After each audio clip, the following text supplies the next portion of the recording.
Mima obibia kwaba ediba Syndicast TV so me ameka say me dindi mami gold me so me now frame me mami gold a me so de mo den aka se golden kwa jasu jumedi adebra ahwefo na etiefuo enedue yanti asemode enedi areho nsem kwa na enedi esisi wo Ghana krom ha enedue yate se abrante bia koto ne yere se eja o dwemu de mu odin de ni ko boss so se krinkan ama ansene de okofie okoshe ne ho saso na police ni baby nso ne boyfriend ni bi nso ekunu ya ameno nso ayensem a enenam krom chese ebru adwene ntiase so yanka bia nhyem ena enua be ma obo asante kotoko a chese oye defender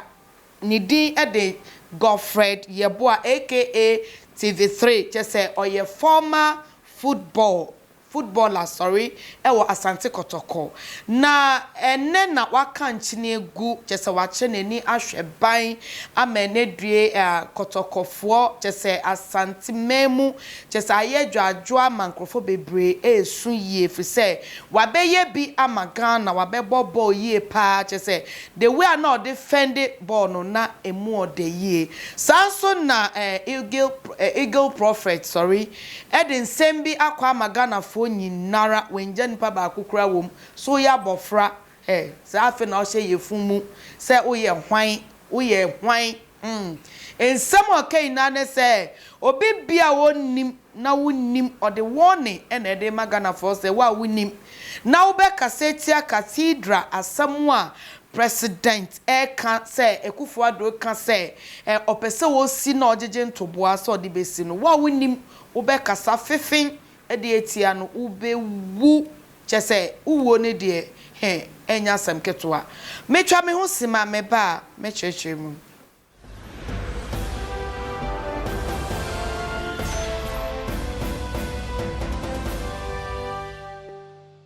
Koya masanso abebio me se akwaboa mini baby akọ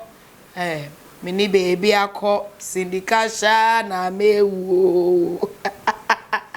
asemo chese ne de ayarehu yie pa enye asem kuma yenua bema na oye former footballer a obo Asante Kotoko ukuma pem a apem beba na oye defender a ni dindi Godfred Yeboah aka TV3 obibia se oka TV3 dia yenim nipa ko a yede no enedue waka nchine egu wato nananom wonsie do ese nipa beye bi nanso ambeye ni nyina efise ese there is time to be born, a time to die Ecclesiastes 3 verse 1 ede kono sana eho kire yen emrebedu ama chese abra wo ye mujato da wo na ye mu no na ne nyina ebobo se emrebe so ye wo ba sase so ubedi nchini di mekodi bibia ewia emrebe so a chese ubekọ nkrechi a obo ade ube wi ase no obesan agena ade se de efata na emom se wankasa obehye ho akonfo ana ubeku ho ne de eno de nyankopon echiwade because wo mo ho wontumi mpo etrinwi egu yeti so krasa wentumi ankan a sebe na uko je wonkwa efri wonsasa asen enti enedue die kumase ho nyina ene wona wo support no wona na omoye ne fans nyina ka se Demilfre due emabusua nyinara oyire ne mma ena afen so ne omoka ne se nyame emfa no kra ensie yie onfa wonsie jojo ena nyumtufo bi eto nyum bi se owo sefie owo twedie wo wesa na bakumfro owo sefie arehwo owo ba ofia otumi wo se bibia yetum bibia ye dim nipa nsre arehu nkuto till se nipa no ye de ne be hye fom a chese obekọ akoda jojo no na chese asundue eni ho ena Ghana fo bi no ma be ka se aw ene de nokra pa Ghana ha ene de yante asem de se obi anhyehye ne ho a na kyese obi eku obi kyese ewudie ne nsem a ekoso omemu ide eni enyan abribi ade bechi bia ebeti asem a enye de nanso Godfred nsem ye TV3 yante se ono anaje ne kra efri ne nsem anase obi na atu ne dro anase obi na aye ne boni bia na poison bi ne wanom na emomo no de ete ya ne se odaye a wansore eno de ka ne se obo ade ankasa atonsa ayeden afro ena ganafo bi ka se awo ebusua monko sawate efri se enedue ekeka ko Friday say na mochre ehwo aye busy pa ena bi ka se ewiase aye wei se wonim so wo bi wo wanka wonta onyonko da nka wo ye onyonko ade anka wo bekai se ade a me ye ebi ochine bi na mefi wiase na se nka me wo mampo na me di obi bone na se me kɔ na me nsiesie mechi yi a se nipa na me di ni bone na nyenye bi ase me ni wa nipa no betumi abu ne nkon aba behwe me ma na ana me mahia bibi obetumi abo ana eno nti na ye ka se sorry tachema ne sin wo wei eko nanso omoda so gufa akon ena nyame asam so acha yese ye no do ye ho do nyonko te se wa ho se wotumi tan ho de no na obetumi atan wo nyonko na mom se wo do ho de a wo se wo do nyonko pepepe nanso no bebrebe ne de wahini de ekoso enanti twitwa je se ensam a ensam fata ye keka kire ye ho ena ye ka se wo komo kire na wo hu emu a ye yegu ho fiti juadei ekopim se fiada bedu emu a ye yegu wa ya line omo up ye ba be for mo akwa chese nipa ye nsehwe nipa bon nipa ye bon nipa nsehwe o abra wuti ase okra ne wo mu na na efra so ye nipa nanso okra ne kwa aka nipadua na katontrowa no eno na ye dote no a bebrebe ya ebi po sebi ebi ye yeto ebi di silicone hihye ye nufu mu ebi kyerɛkyerɛ chese ahokyerɛfo sebi ena ebinum de kyerɛ ukotena trotro mu achia ya aroro grass ne omnibus ya ɛhɔ na ho se ebinum ye kyerɛ ye ho yie pa te sɛ de sebi car no ya chata ne ye de kɔ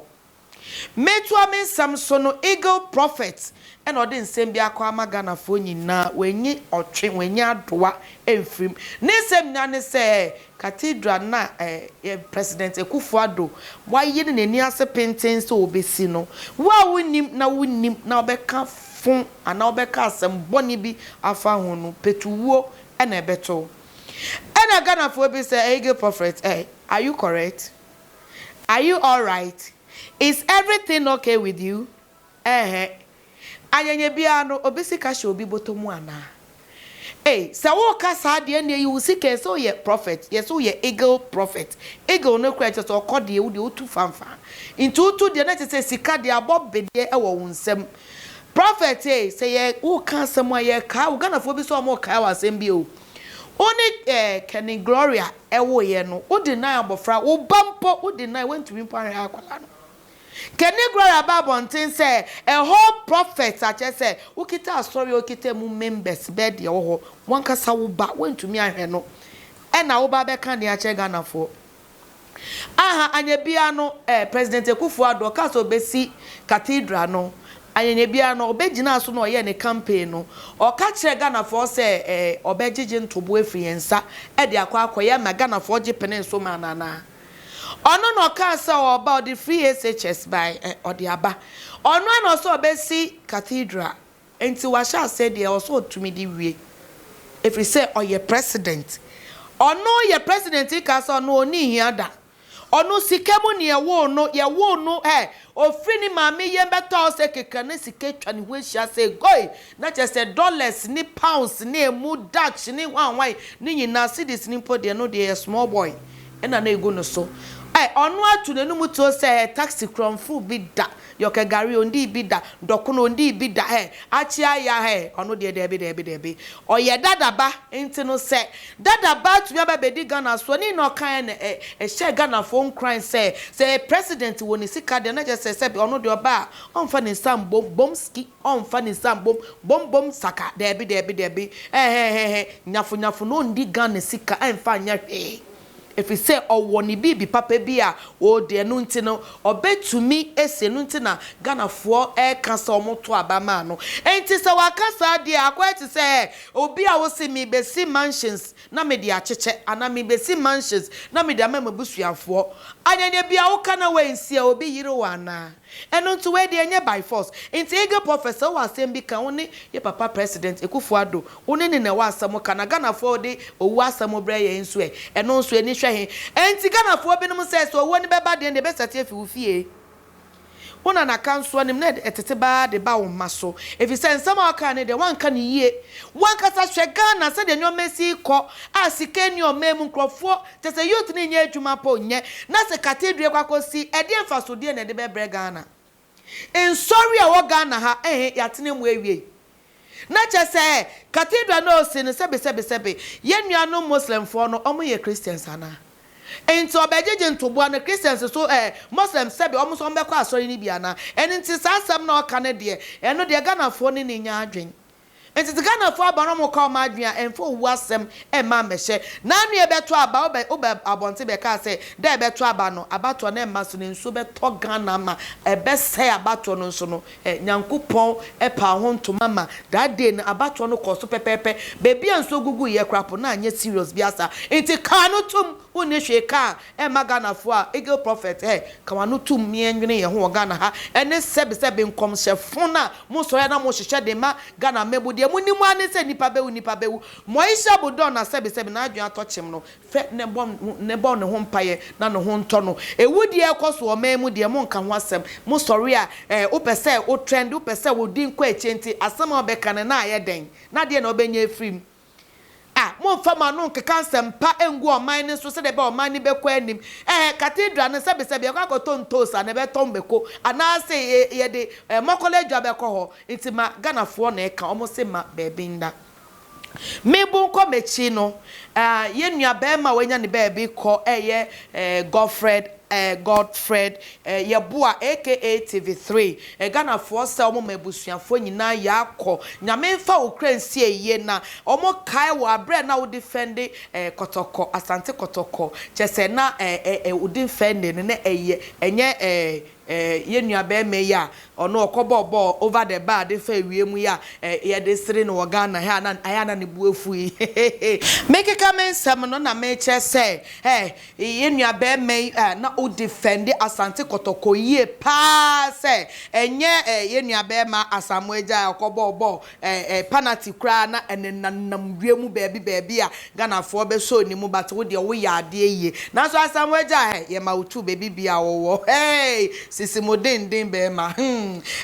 make ka me sem ede be wie ye no Eagle Prophet na Ghanafoɔ bi no mu say papa say when we road ye road atete apansam a chese cars nam so ina accident gbegbra chese de ekokọ so Ghana na enye ntino ene etuye papa Ekufuado fo say before say cathedral ne be wie no nanka roads na ye se de be ya se wo fi Kumase wa na be bia wona wo ba edemu say yo wo ba ya na chese wo kọ cathedral ni papa no akobọ mpaye bebi bi obi afri a ekwan ne nye no wo ba ombra wo kwan so nso to a nso nyire because o si cathedral yi na say obi ni fie ba na nso ayire no ekwan so nya besi na mo aba cathedral aba be bompaye there be ensida enti na wose ye ne ese efata nsa na ya ye ne ehia wo be ye ne ehia nsa na wa ye ne ese fata eno nti no wo afuto bi a papa president Ekufuado ye srew ye kwan no na ehia ye school adan na ehia ye hospitals na ehia ye edwuma pa na ehia ye o menim se be sikasem be koye na ehia cathedral na de pause Ghanafoɔ bi na ka say just to break na pause answer ehia mom na nso no we no mo ina eba mu na ye ba obi aso te se de akosida ye ba ebi no mo de brode mankani banchi akukɔ mponche ne ne de ba be ye de breakfast no mo ho na te se eduane a wonyankopɔn afie sa na Ghanafoɔ bi no mu ka edwumeku eso ma semam ni dwumedi e bra hwefo na etiefo nyina ye Jesam Company Limited me super car type papa edi egu ka ase a me say for mo number no screen na say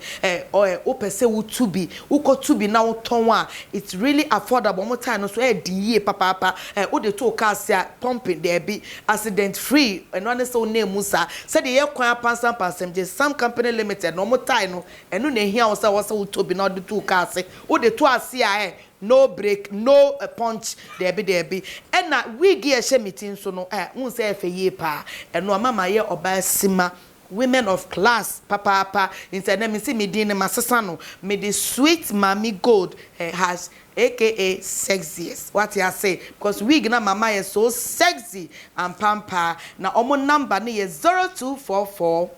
98 98 48 0244 989848 until form number now from one no mudin kita ho a so pe week up and now so pe so be fixe wo be bo bibia pe so ye bia no mo ye facial so chese o me ye o kama kama wo pie pe eni nyina be show where to say star no no shensa